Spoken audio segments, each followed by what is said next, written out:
But నిజంగానే మరి graph మీది పెరిగేది ఉంటే మొన్న ఆప్షనల్గా మీరు కనపడలేదు ఈ రాష్ట్రానికి జనాలకి, కాంగ్రెస్ కనిపించింది. ఈసారి ఆప్షన్గా మీ పార్టీ కలిసే అవకాశం ఉందా? ఎందుకంటే మీరు బీఆర్ఎస్ కలిసి పోటీ చేయబోతున్నారు అనేది కొన్ని రకాలైనటువంటి సమీకరణలు. ఎందుకంటే కొన్ని ఛానల్స్లో బ్రేకింగ్స్ ఇచ్చారు, దాని మీద పెద్ద చర్చలు పెట్టారు, రకరకాల ఇవన్నీ జరిగిపోయినాయి. సో ఏంటి మరి మీరు మీ గ్రాఫ్ పెంచుకోవడానికి ఎలా చూస్తున్నారు? ఇప్పుడు కాంగ్రెస్ గ్రాఫ్ పడిపోయిందని మీరు ఎలా నిర్ధారణకు వస్తారు? అంతకుముందు కూడా చాలా మంది చెప్పారు భారతీయ జనతా పార్టీ కనపడదు, భారతీయ జనతా పార్టీ గెలవదు. చాలా మందికి మరి కల్పించేటట్టు చేసినాం కదా, 8 పార్లమెంట్ స్థానాలు వచ్చినాయి కదా. అదే ఆ రూపం మేమే మార్చినాం, బీఆర్ఎస్ రూపం మేమే మార్చినాం. అది చెప్తున్నారు తప్పితే బీఆర్ఎస్ రూపం మార్చిందే మేము.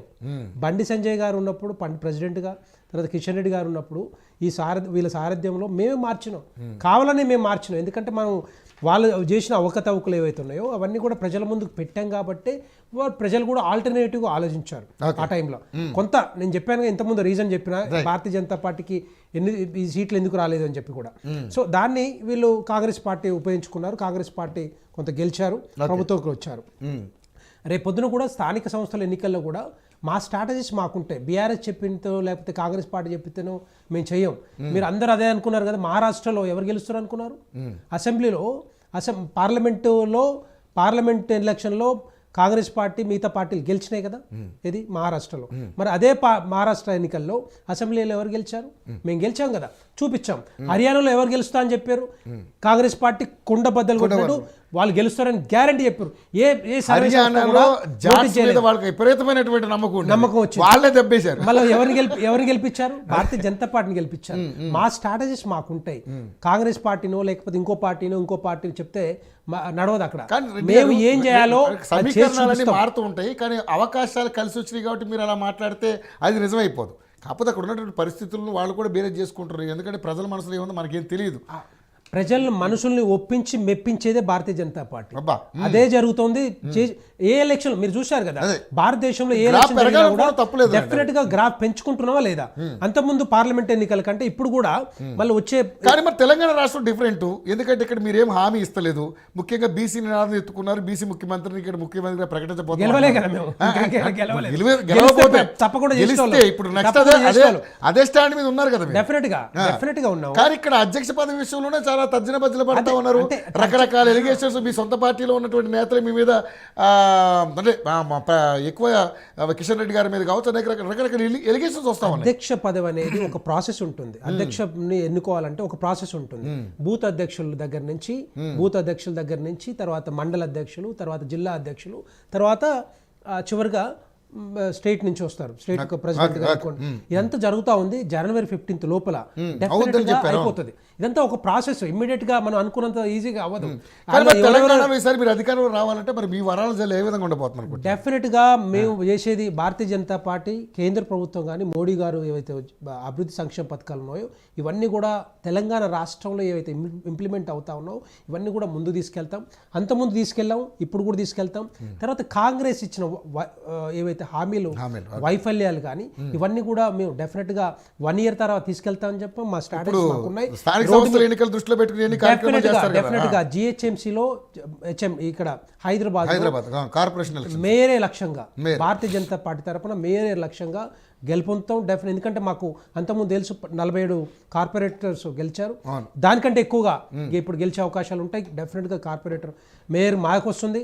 అన్ని మున్సిపాలిటీలు కానీ చాలా వరకు మరి పంచాయతీ బాడీస్ కానీ ఇవన్నీ కూడా గెలుచుకునేది తెలంగాణలో భారతీయ జనతా పార్టీ. ఎందుకంటే మనం 8 స్థానాలు గెలిచాం.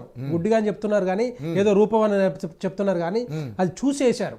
తెలంగాణ ప్రజలందరూ కూడా కమలం పువ్వు గుర్తు ఎక్కడుందో అక్కడ వేశారు కాబట్టి తెలుసు అందరికీ. ఇప్పుడు అందరికీ తెలుసు ఏంటంటే తెలంగాణ రాష్ట్రంలో మోడీ గారు చేస్తున్న సంక్షేమ పథకాలన్నీ కూడా రీచ్ అవుతున్నాయి కాబట్టి మనం చూసాం. రోడ్లు కానీ రకరకాలుగా రోడ్లు కానీ, స్కైవేలు కానీ, హైవేలు కానీ, ఎయిర్పోర్ట్స్ కానీ ఏవన్నీ కూడా అవన్నీ కూడా ప్రభుత్వ పథకాలు ముంబైకి రాలేదా, మహారాష్ట్రకు రాలేదా మోడీ గారి పథకాలు? అందుకే గెలిచాం కదా. సౌండ్ పెంచండి శివ. సో ఇవన్నీ కూడా చేస్తా ఉన్నాం కాబట్టి తెలంగాణ రాష్ట్రం అక్కడ అది ఎందుకు మూట్లో పెడుతున్నారు మీరు చెప్పండి. తెలంగాణ రాష్ట్రంలో 8 పార్లమెంట్ స్థానాలు ముంబైలో ఒక్క విషయం అడుగుతున్నారు, క్వశ్చన్ అడుగుతున్నారు ఒక్క నిమిషం. కాదు చెప్పండి. మహారాష్ట్రలో మోడీ గారి పథకాలు అందలేదా? మహారాష్ట్రలో మోడీ గారి పథకాలు అందలేదా? మీరు ఎందుకు ఓడిపోయినరు? ఎప్పుడు అంటున్నారు? ఎప్పుడు ఓడిపోయినరు? మీరు ఎప్పుడు గెలిచిండ్రు? ఎప్పుడు ఓడిపోయినరు?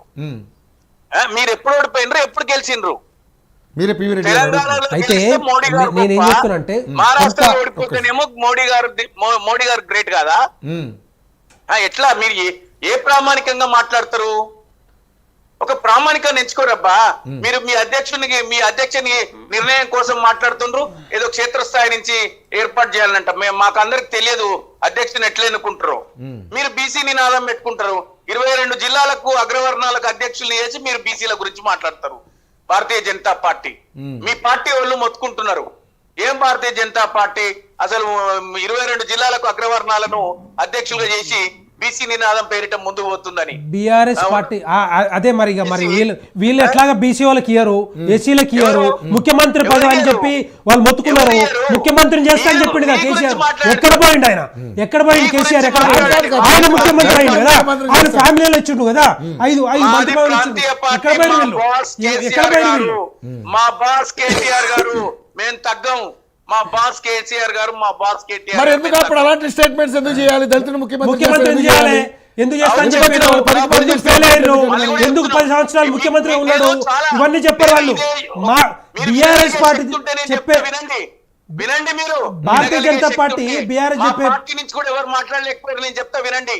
దళిత ముఖ్యమంత్రి అనేది ఉద్యమాన్ని కొనసాగించడానికి, ఉద్యమాన్ని లైవ్ లో ఉంచడానికి ఆనాటి పరిస్థితుల్లో నిజంగా దళితుడిని ముఖ్యమంత్రి చేస్తా అన్న కేసీఆర్ గారు మళ్ళీ తెలంగాణ వచ్చిన తర్వాత సమైక్యవాదుల కుట్రల్ని ఛేదించే ప్రయత్నంలో మళ్ళీ సమర్థత లోపం ఏమన్నా జరుగుతుందేమో.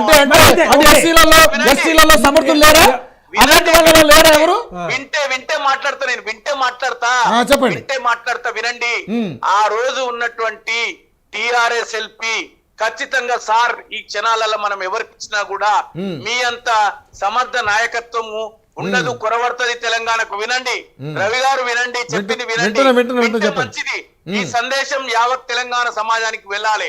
ఆ రోజు ఉన్నటువంటి సందర్భంలో మళ్ళీ సమైక్యవాదుల కుట్రల్ని ఛేదించడానికి ఆ నాయకత్వము కొనసాగింపు అవసరమైంది. అయినా శాస్త్రీయబద్ధంగా టిఆర్ఎస్ ఎల్పి కేసీఆర్ గారిని ఎన్నుకున్నది కాబట్టి మేము ఆయన నాయకత్వాన్ని దశాబ్ద కాలంలో అనూహ్యమైన రీతిలో టిఆర్ఎస్ ఎల్పి ఎవరు నాకు అర్థం కాదు. ఎవరు ఎన్నుకున్నారు? మరి ఇదే టిఆర్ఎస్ ఎల్పి అంటే ఇదే బీఆర్ఎస్ ఎమ్మెల్యేని, ఇదే మంత్రుల్ని మరి ప్రగతి భవన్ కి ఎందుకు రానివ్వలేదు? ప్రగతి భవన్ కి ఎందుకు రానివ్వలేదు వాళ్ళని? ఒకవేళ ఎన్నుకుంటే మరి ఎందుకు రానివ్వలే? రానివ్వకపోతే మీరు దానికి సమాధానం చెప్పండి.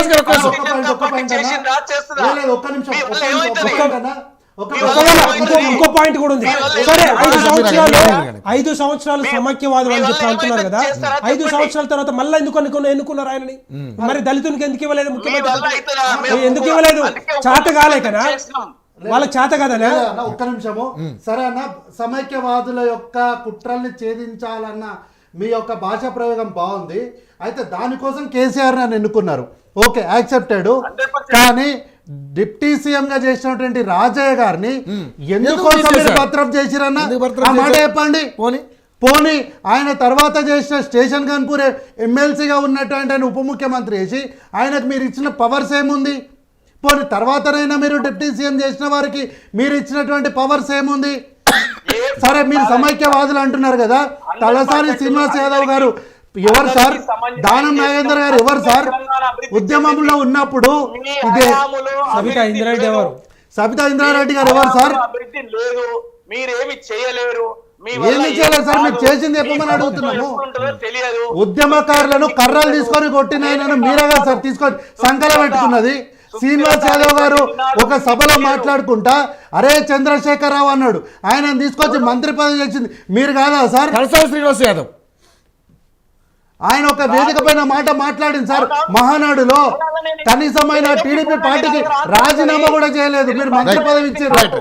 మళ్ళీ మీరు దళితులకు మీరు దయచేసి ఆ మాట మాట్లాడకండి. మళ్ళీ ఇది ఒక సందేశంగా మీరు ఎక్కడ చెప్పకండి సార్. ఈ మాటలు, ఈ భాష ప్రయోగం ఇంకెక్కడ చేయకండి. మళ్ళా డెఫినెట్ గా చేస్తాం. ఇదే కారణం. డెఫినెట్ గా చేస్తాం. ఏది కారణం సార్?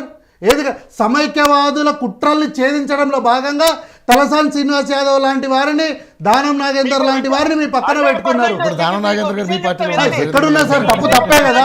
అదేముంది, ఎక్కడున్నా తప్పు తప్పే కదా.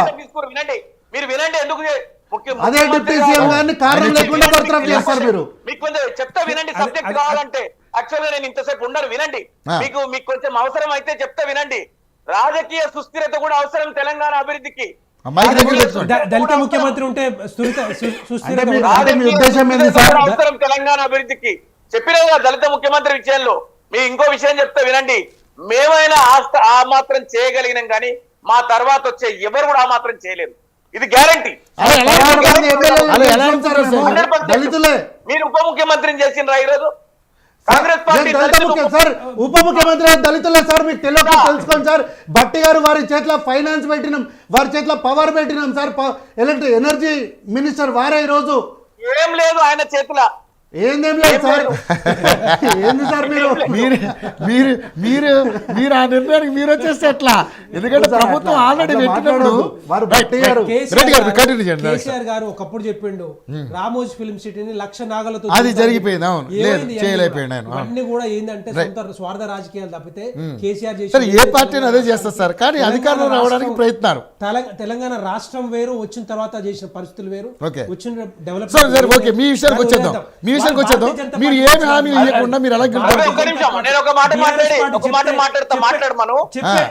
చెప్తే మా స్ట్రాటజీస్ మాకుంటాయి.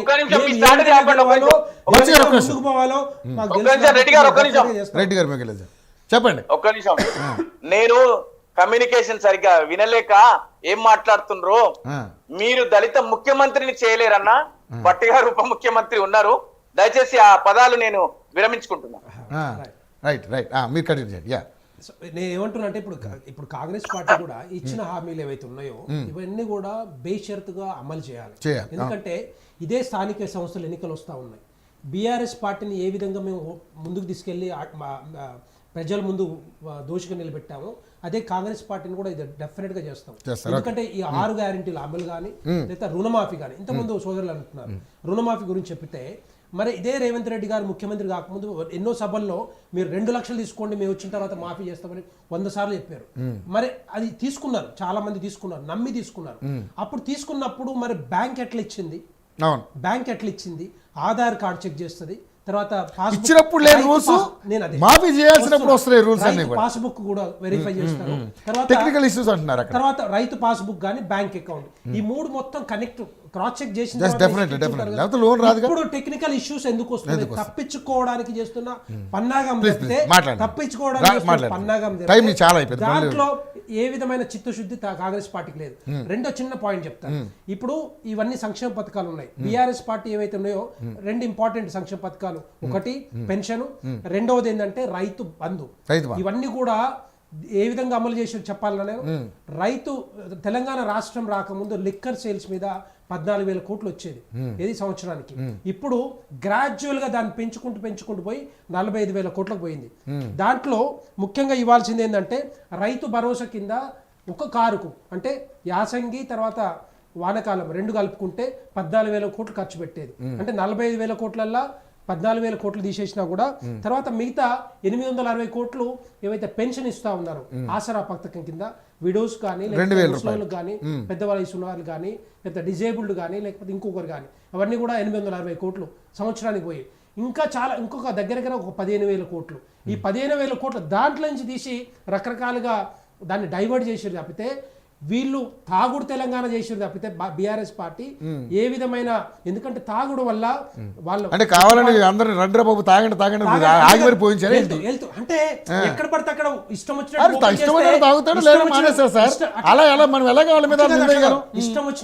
ఎక్కడ పడితే అక్కడ డబ్బా పర్మిషన్లు. అవును, మరి బెల్ట్ షాపులు పర్మిషన్లు ఎందుకు ఇచ్చారు నాకు అర్థం కాదు. తాగడమే బెల్ట్ షాపులు కూడా పర్మిషన్ ఉంటాయా? ఎక్కడ పడితే అక్కడ. ఇప్పుడు మీరు ఒక విలేజ్కి పోతే, గ్రామానికి పోతే డబ్బా కోట్ల పిప్పర్మెంట్లు దొరుకుతావు, చాక్లెట్ దొరుకుతావు, కానీ డెఫినెట్ గా ఒక క్వార్టర్ మాత్రం గ్యారెంటీ దొరుకుతుంది. అట్లా అమ్ముతున్నారు. ఊళ్ళో వాళ్ళు దొంగచాటుగా అమ్ముకుంటారేమో.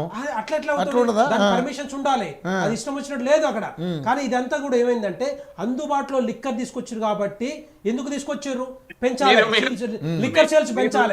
పెంచిన తర్వాత దాంతో ఉల్టా సంక్షేమ పథకాలు అమలు చేయాలి. ఇది చేసింది బీఆర్ఎస్ పార్టీ. ఇప్పుడు కూడా కాంగ్రెస్ పార్టీ అదే విధంగా చేస్తా ఉంది. నేనేమంటున్నంటే వీళ్ళు చెప్పేది బెల్ట్ షాపుల్ని రద్దు చేస్తున్నారు. ఎప్పుడు కూడా ఎక్కడ కూడా బెల్ట్ షాపులు రద్దు చేయలే, ఇంకా సేల్స్ పెంచుతున్నారు. అదే బీఆర్ఎస్ పార్టీ అధికారం రాకముందు ఒక నేను అనుకుంటా 2-3 నెలల్లో టెండర్లు పిలిచింది. వేల కోట్లు ఎంత కూడా తెలంగాణ రాష్ట్రాన్ని నాశనం చేయడానికి తప్పితే. ఇప్పుడు కాంగ్రెస్ నేనేమంటున్నంటే కాంగ్రెస్ ప్రభుత్వాన్ని ఎట్టి పరిస్థితుల్లో ఇలాంటివి బీఆర్ఎస్ చేసిన బీఆర్ఎస్ పార్టీ ఏవైతే చేసిందో కాంగ్రెస్ పార్టీ చేయకుండా ఉంటే డెఫినెట్ గా తెలంగాణ ప్రజలు హర్షిస్తారు. మిగతా వాళ్ళందరూ కూడా స్థానిక సంస్థలు కూడా ఎన్నికల్లో ఓట్లు ఇస్తారు. కానీ లేదు అంటే భారతీయ జనతా పార్టీ డెఫినెట్ గా గ్రామాల్లో ఉంటుంది, పట్టణాల్లో ఉంటుంది. ఏం చేయాలో అవి ఈసారి గ్రేటర్ హైదరాబాద్ లో మీ జెండా ఎగరాలని గట్టిగా ప్రయత్నం చేస్తారు కూడా. 100% ఉంటుంది. రైట్ పశుపతి గారు, ముగ్గురు మాట్లాడింది ఉన్నారు కదా. సో ఏంటి నిజంగా అంటే ఇప్పుడు ఎవరి వైఫల్యాలు వాళ్ళు చెప్పుకుంటున్నారు, తప్పలేదు. కానీ ఇక్కడ మాట్లాడింది ఏంటంటే తాగుబోతులు తెలంగాణ చేశారని చెప్పేసి ఆయన ఎలిగేషన్ చేశాడు. అంటే ఎవరన్నా ఒకవేళ షాపులు పెంచినా ఏం చేసినా తాగాలనిపించేవాడే తాగుతాడు తప్ప బలవంతంగా ఎవరైనా తాగించలేరు కదా. సరే అది పక్కన పెట్టండి. కానీ ఇప్పుడున్నటువంటి పరిస్థితులలో ఒకవైపు స్థానిక సంస్థల ఎన్నికలు ఉన్నాయి, రాబోయే రోజుల్లో మరి జమిలీ ఉంటే ఇప్పుడు ఇవన్నీ కూడా వీళ్ళు పెట్టుకున్నటువంటి అన్నీ కూడా కళ్ళలుగానే మిగిలిపోయే పరిస్థితి ఉంది. సో ఉన్నటువంటి పరిస్థితుల్ని రాబోయే రోజుల్లో జరగబోయే పరిస్థితులు ఏ విధంగా ఒకసారి బేరేజ్ చేసి ఫైనల్గా చెప్పండి. ప్రధానంగా ప్రస్తుతం ఉన్నటువంటి రాజకీయ అనిశ్చితి అంటారా, రాజకీయ పరిపాలన అంటారా, ప్రభుత్వం యొక్క చిత్తశుద్ధి అంటారా?